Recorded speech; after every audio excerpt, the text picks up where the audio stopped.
ये लोग वहां से टारगेट शुरू करें। आज ये जो हिजाब का मसला, अरे भाई एक बच्ची जो कांधे पर दो डालने की ओढ़नी अगर सर पर डाल लेती है, उनको क्या प्रॉब्लम है? हकीकत में प्रॉब्लम यह है कि ये बच्चियां जो पढ़ करके आगे आ रही हैं, जो पिछली बार आपने देखा कि पिछले साल हैदराबाद से 540 मुसलमान डॉक्टर एक ही साल में, उसके अंदर 212 मुसलमान बच्चियां, तो इनका पेट जलता है इन चीजों से। इसी की वजह से आज हमारी बच्चियों की, बहनों की तालीम को रोकने के लिए इनको एक डर का माहौल क्रिएट करके कॉलेजों से, पढ़ाई से दूर रखने के लिए ये एक जाफरानी साजिश है।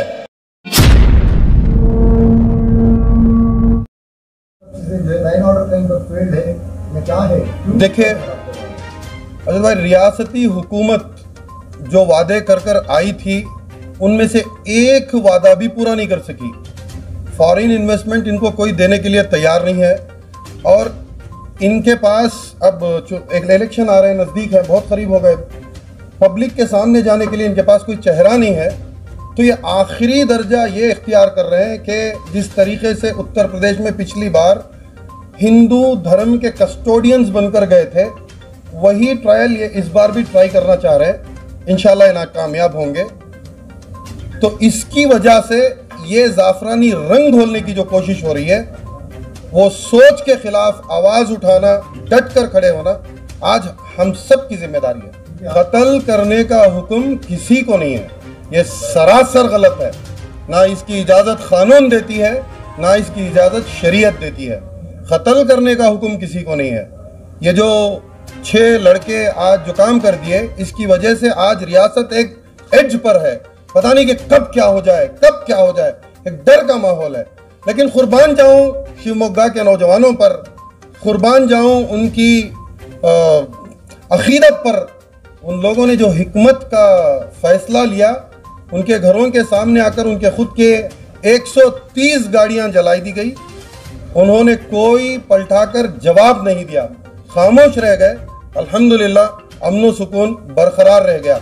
मैं इंशाअल्लाह जमीयत उलमा हिंद से भी अपील कर रहा हूँ कि भाई बच्ची मुस्कान के लिए जैसे आपने 5 लाख रुपयों का फैसला लिया, कुछ फैसला मेरे शिवमोग्गा के भाइयों के हक में भी लें, क्योंकि उनके साथ ज्यादती हुई है और उनकी खामोशी पूरी रियासत की अमन सुकून को जो बरकरार रखने का एक काम उन्होंने किया, मैं उसकी तायद करता हूँ।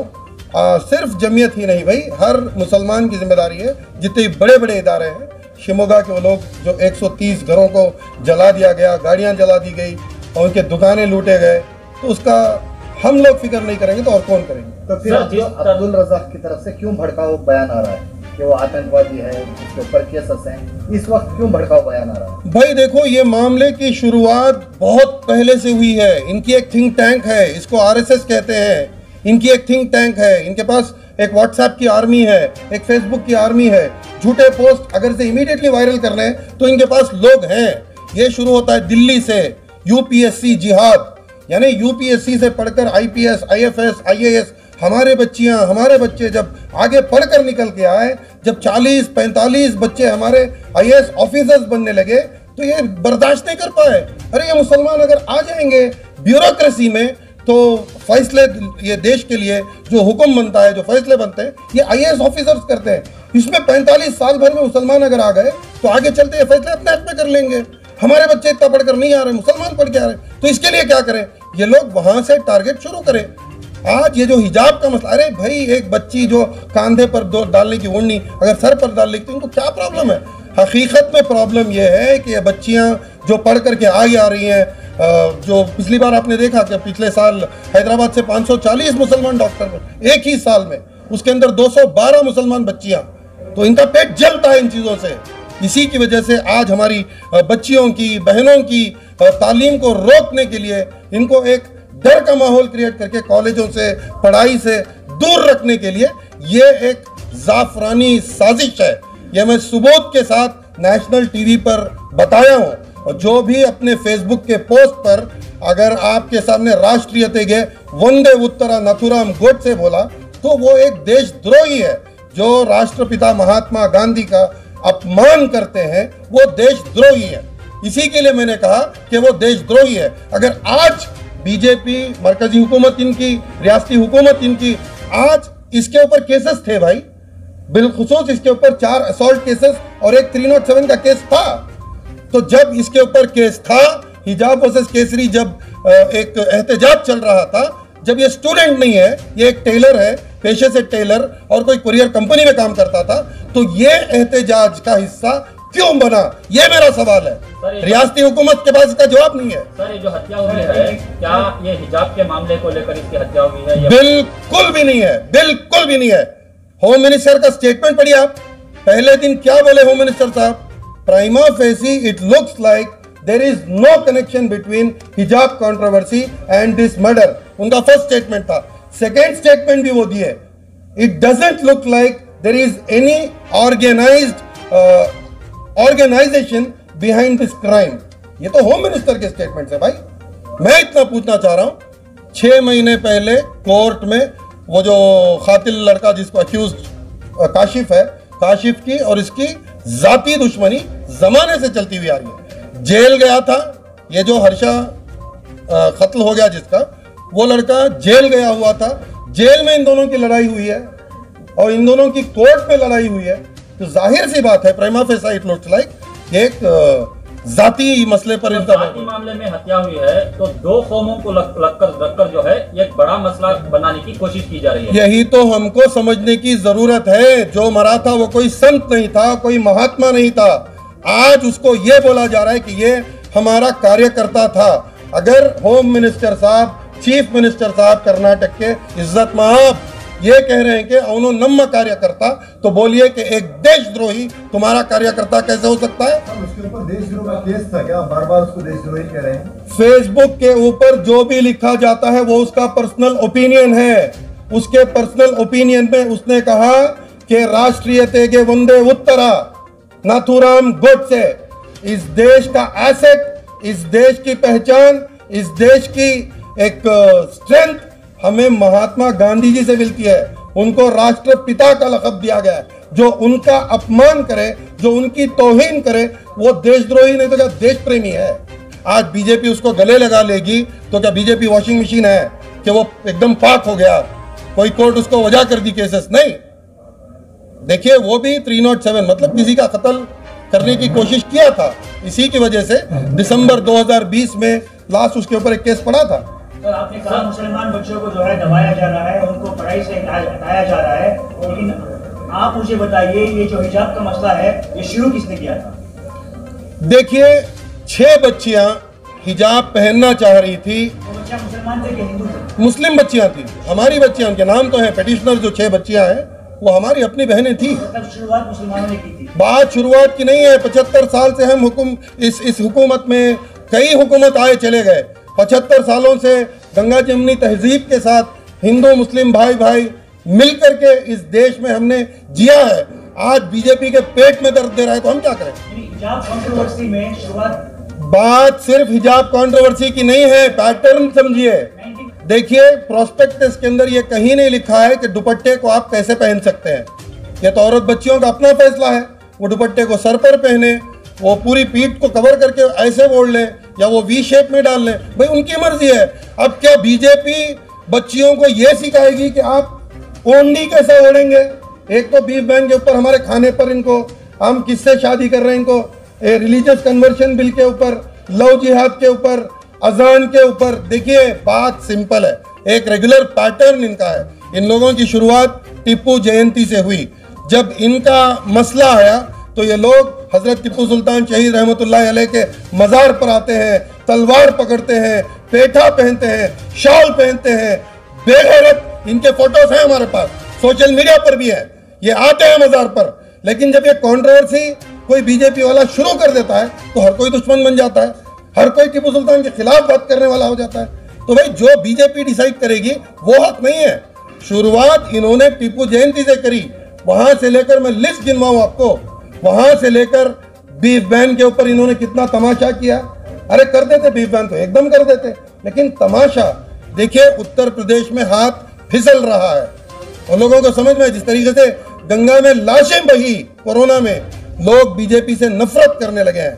तो आज इनको समझ में आ गया कि ये हमारे लोग हमारा हाथ छोड़ दे रहे हैं। तो इसकी वजह से आज इनको जरूरत है कि कैसे भी करके इसके अंदर एक जाफरानी रंग घोल के, हिंदू मुसलमान करके, कैसे भी करके हिंदू वोट को इकट्ठा करके एक तरफा इलेक्शन जीतने की ये एक साजिश है, ये एक कोशिश है। सर, जिस तरह से डीजे हल्डी और केजे हल्डी में फसादात हुए थे, जिस तरह से वहां पर भी प्रॉपर्टियों को डैमेज किया गया था, उस मामले में जो है 500 से 600 से ज्यादा जो है नौजवानों को गिरफ्तार करके जेल भेज दिया गया था। लेकिन शिवमोगा में भी सेम तरह के हालात रहे हैं, लेकिन आज तक इसमें एक भी गिरफ्तारी नहीं हुई है। देखिए, बिल्कुल सरासर जुल्म है मुसलमानों पर। हमने ये बात रखी है, ये बात को आगे बढ़ाएंगे। बस इंतजार है कि मामला थोड़ा ठंडा हो जाए, लेकिन इन्वेस्टिगेशन तो जरूर होगा। और जो कोई भी एक प्रोसेशन में तलवार लेकर के चला जाएगा, ये तो कानून के खिलाफ है। प्रोसेशन में तलवार मुस्लिम नौजवान लाए थे या बजरंग दल के कार्यकर्ता लाए थे? देखिए, वीडियोस मौजूद हैं, आप उठा करके देखिए। हमने देखा कि जिस वक्त पर इनकी उस बच्चे की मैयत को लाकर रखा गया था, उस वक्त पर इश्काल ईश्वरप्पा से शुरू हुआ था। जब ये उन लोगों को प्रेजेंट कर रहे थे, कुछ बोल रहे थे, एक बयान दे रहे थे, तो उन्होंने कहा, नानो निम्मल्ली कई मुगत मनिवी मारती यारो कूड़ा ಒಂದು ಕಲ್ಲನ್ನು ಮುಟ್ಟಬಾರ್ದು। इसका मतलब क्या है, इसके पीछे की साजिश क्या है? सिंपल सी बात है, ह्यूमन साइकोलॉजी है। इस बच्चों के साथ खेल गए, क्योंकि इनको इस्तीफा देना था। कांग्रेस वाले असेंबली में लेट नाइट तक प्रोटेस्ट किए, पूरी सारी रात प्रोटेस्ट किए, ऑल नाइट प्रोटेस्ट किए, तो 100% इनका इस्तीफा ले लिया जा सकता था। तो जिसकी वजह से ये एक साजिश थी कि कैसे भी करके मामले को अलग रंग दे दिया जाए। सर, वही ये बीजेपी के एमपी कहते हैं कि जो भी अक्यूज हैं, जो लड़के पकड़े गए हैं, उनके ऊपर यूएपीए एक्ट लगाना बहुत जरूरी है। आज एक दंगा मचा रहे थे, जो तलवार लेके घूम रहे थे, तो उनके ऊपर क्या करना है? देखिए, आज एक टीवी चैनल पर बैठा था, तो एडीजीपी जो वीरप्पन के टाइम पर थे, एन नागराज, उन्होंने भी यही बात कही। तो हमने डायरेक्ट उनके मुंह पर पूछा कि आप तो तेजस्वी सूर्या के लाइंस दोहरा रहे हैं कि किसी भी तरीके से यूएपीए एक्ट अट्रैक्ट नहीं होता इसके अंदर। इस देश के अंदर एक साल में एनसीआरबी का डेटा है, नेशनल क्राइम रिकॉर्ड ब्यूरो, जो डेटा मेंटेन करता है कि जो भी क्राइम इस देश में होता है, उस डेटा के अनुसार 36,302 मर्डर केसेस 2020 में पाए गए। वो आखिरी डेटा हुकूमत से आया है। तो इसका मतलब क्या है, हर 1 घंटे में 4 कत्ल होते हैं, हर 1 घंटे में 4 कत्ल होते हैं। तो हर किसी को आप यूएपीए एक्ट लगाते जाएंगे। आपने कहा कि कांग्रेस के लोग जो रात भर प्रोटेस्ट कर रहे थे, इसके लिए जो है एक मिनिस्टर को जो इस्तीफा देना था, तो ये इनकी आपसी सियासी लड़ाई में तलबा शहीद हो रहे हैं, स्टूडेंट्स शहीद हो रहे हैं। ये हिजाब के मसले से आगे बढ़ गया है मसला। हिजाब के मसले से ये मसला आगे बढ़ गया है। इसको इस तरीके से आप देखा जाए, देखिए कैसे भी करके उत्तर प्रदेश जीतना है, और जो उत्तर प्रदेश अब जीत लेगा, आगे चल के उनकी हुकूमत बन सकती है। सबसे ज़ायद एमपीज पार्लियामेंटेरियंस उत्तर प्रदेश से आते हैं, तो कैसे भी करके इनको जीतना है। तो इस मुद्दे को उत्तर प्रदेश में उछालने के लिए, देखिए, एक मामूली सा मर्डर है, ऐसे ब्रूटल मर्डर बेंगलुरु में हम लोगों ने कई सारे देखे हैं। ये rarest of the rare crime नहीं है, ये एक मर्डर है, वो भी जाती दुश्मनी पर मर्डर है। लेकिन इसको जाफरानी रंग इसलिए दिया जा रहा है क्योंकि उस लड़के का नाम हर्षा हिंदू था। उस लड़के के नाम पर खिलवाड़ हो रहा है, कहीं अपनी सियासी रोटियां सेकने का काम हो रहा है। बस इसको समझकर आप चलें। इससे पहले 1 महीना पहले भी जो है समीर शाहपुर एक नौजवान का कत्ल होता है, तब जो है इस तरह का मामला, इस तरह का वबाल नहीं मचाया जाता। एक जब मुसलमान नौजवान का कत्ल किया जाता है, वो भी आरएसएस के कार्यकर्ताओं की जानिब से, तब ये सारे मिनिस्टर्स एमएलए चुप रहे हैं। तब आप इस मामले को किस नजर देखते हैं? बिल्कुल, देखिए, आज मुसलमानों का पुरसाने हाल कोई नहीं है। हिजाब के मसले में भी हमने देखा कि मुस्लिम एमएलएज भी थोड़ा एक हिसाब से एक मियाना रवी अंदाज में चले गए। चलिए ठीक है, एक हिकमत होती है, हम लोगों को मान कर चलना पड़ेगा। लेकिन उस बच्चे समीर की अम्मी ने एक वीडियो रिलीज़ की है, माशाल्लाह एक खूबसूरत पैगाम है रियासत के लोगों पर। मेरे हिंदू भाई देखें, मेरे हिंदू बहनें देखें।